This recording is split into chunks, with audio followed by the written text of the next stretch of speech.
Hey, what's up guys? Welcome to another video. Today I'm going to be talking about how to structure a Golang project.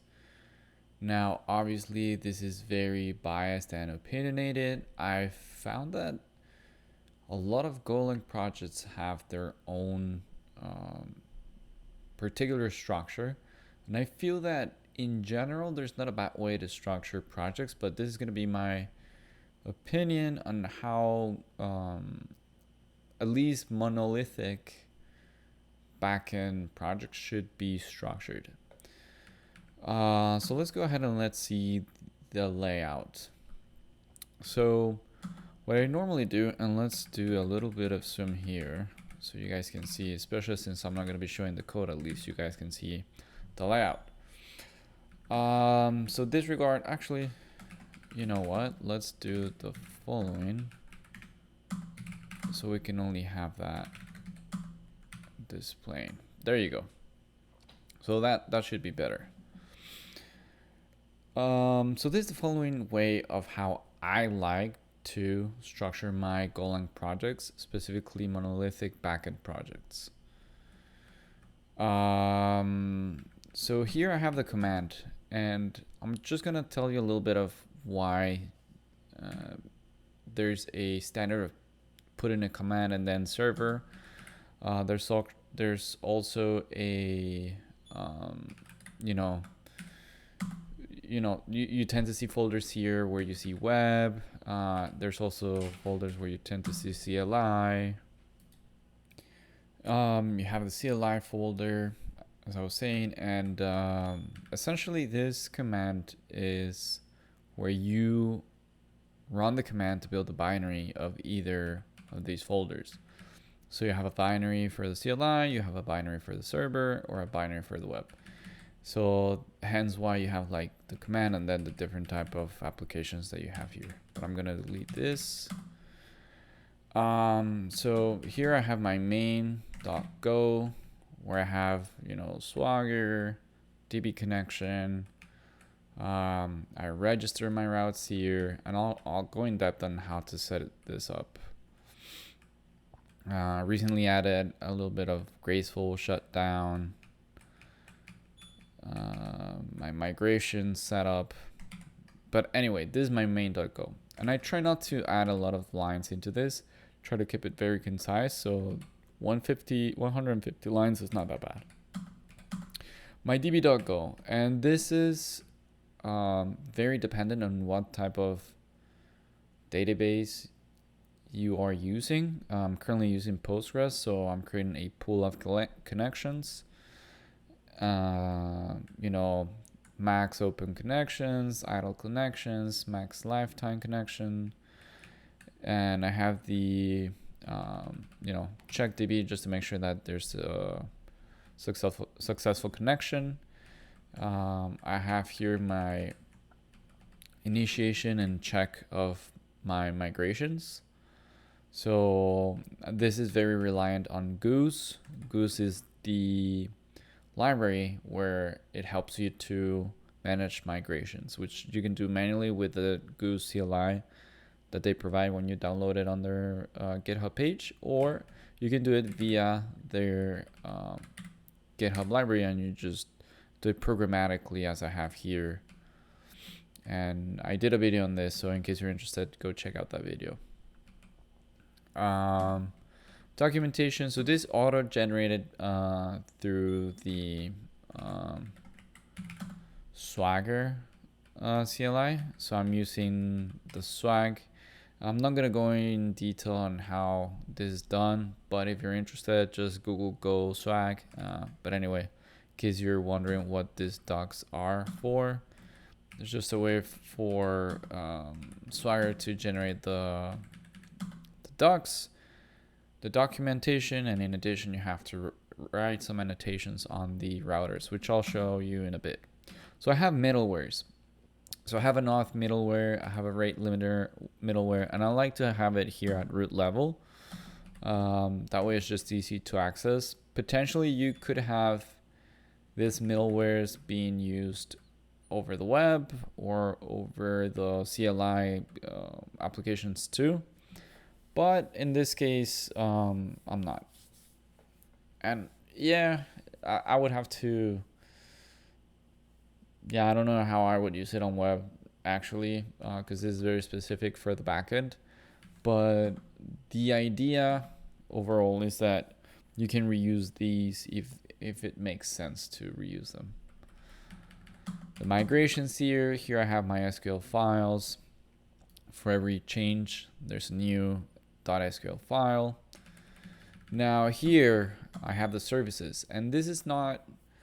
So I was actually googling what type of architecture is the one that I use, because I truly didn't know what type of architecture this was. It's just that I like the way it is laid out. I thought it was hexagonal architecture, and it kind of is. Not really, not at least for Golang, because with hexagonal architecture, there's different ways of architecting this, which I'm not a big fan of. So actually, this is domain-driven architecture. Yeah, domain-driven or event-driven design architecture. Not design, but yeah, domain-driven architecture. And the main point here is that you have a service, and then within the service you have the components that you need for it to work, which is the routes. Where here, let's say that I want to get, these are the soccer fields that any client would want to get. So here I declare the routes. In this handler, I handle the request. In this case, it's a GET request. And inside of the handler, I make use of the store, which is a field here, right? So the store field. And once I'm here, I call the getFields method. And I'll go through this in a little bit about how do I implement the interfaces and whatnot. But what I want to show you is the implementation.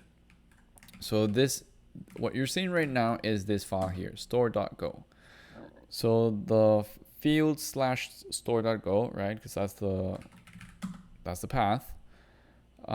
Here I have, well, for now I have only this method, but here this method is the one that actually connects to the database, right? So I have the store here where I'm creating a store structure that has a pointer to the SQL database. And with that pointer, I can through the connection pool, I can retrieve, create, update, delete information, which I'm doing it like so. I'm creating a query. I am passing the query to this query context function, where I have to pass the context and then the query. And this context is to make sure that that whatever I'm trying to execute is executed successfully. And here, if for some reason something goes wrong, well, first of all, after everything happens, I cancel the context. But if for some reason something goes wrong along the way, then I handle the error. So yeah, that's how the store field is associated with the routes field, right? And just to show you here, I'm gonna go to the fields type. So by the way, I also have a types folder where I have all the different types. So in the case of the field type, I have an interface where that interface describes the behavior of the field store, right? So here I'm just saying this field store is going to have a method, get all fields, that will return a slice of fields or an error. And you can have more. So here I'm going to show you the games where it has more methods. It actually has a struct that I will use within my store. And it has the payload, which this I actually use within the router. So I'm going to go into the games. So I have the store here. And as you can see here, I'm using my types.game, right? Which is this one. And I have the payload, which is probably in the create method. There you go. And I like to have the payload struct separately from the game. It's just easier to deal with. You're limiting the amount of fields that you're expecting, so I just find it to be cleaner. But by all means, if you guys see a better way of doing so, please do put so on the comment section below. But anyways, that's what I want to show you on how the routes, the store file, and the type file are connected. So again, just to reiterate, in this case, for the game domain, I guess, or the game entity, you have the interface, which is in this types package, right? So here we are. We describe what it's going to be doing. Then in the game store, we are implementing that interface, or rather, creating a store that will implement all of the methods of that interface, right? Here we have the constructor, so new store, and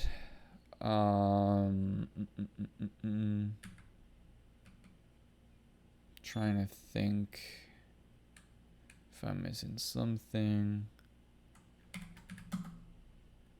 Oh, here, very important.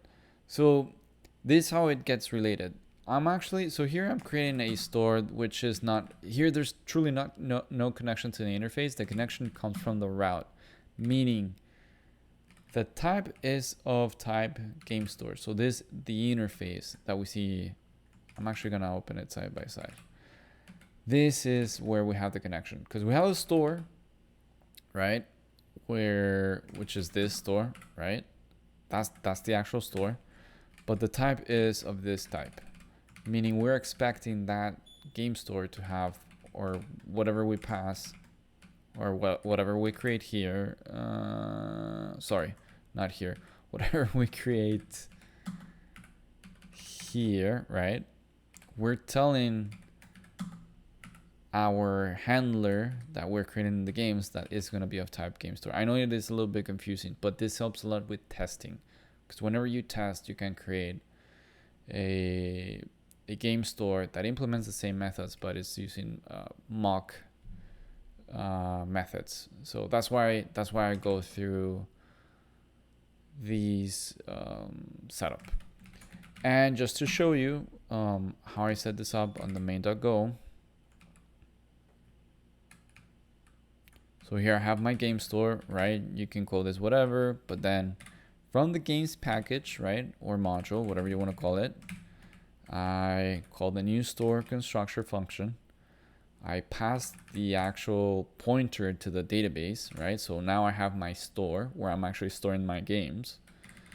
Then I create my handler, so I call the handler constructor, where now I'm passing the store, right, which is supposed to be implementing all the methods from the interface. And then lastly, I register the routes, which is a method that I create inside of the routes.go file. But not only that, it's a method of the handler struct, right? So I'm just going to show you that. Here's the register routes method. And that's how I like to structure my project. Anything else? I have my Docker Compose at root level, my era.toml, git ignore. But I think I went through everything through the command folder, db, the docs, which honestly this, you cannot have one and just have the documentation on Notion or the README page.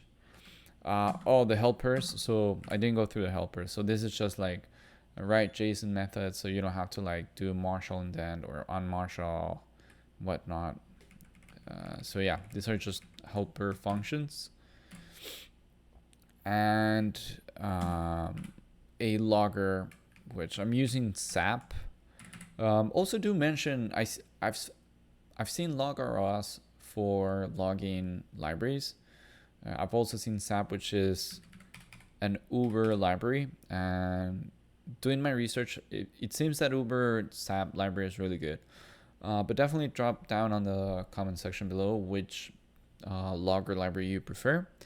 And yeah, hopefully this is a little bit enlightening on how to structure projects. I've seen crazier project structuring where you see like hexagonal architecture and you have like your transport layer. I've seen a flatter type of structuring where you have everything inside of the main.go of the main.go, sorry, inside of the main package, which I also don't like. I think this is a good balance of how to structure the application because you have different modules, and this helps a lot with organization, in my opinion. I like to think of folder and project structure kind of as a binary tree, where you want to have enough balance, meaning you don't want to have a lot of depth, not also a lot of width. You want to have a balanced depth and width within a binary tree. And I like to think the same when it comes to projects. So yeah, with this, I'll finish the video here. If you like the video, give it a like, subscribe, and do leave some comments on what you think about project structures in Go. See you in the next time.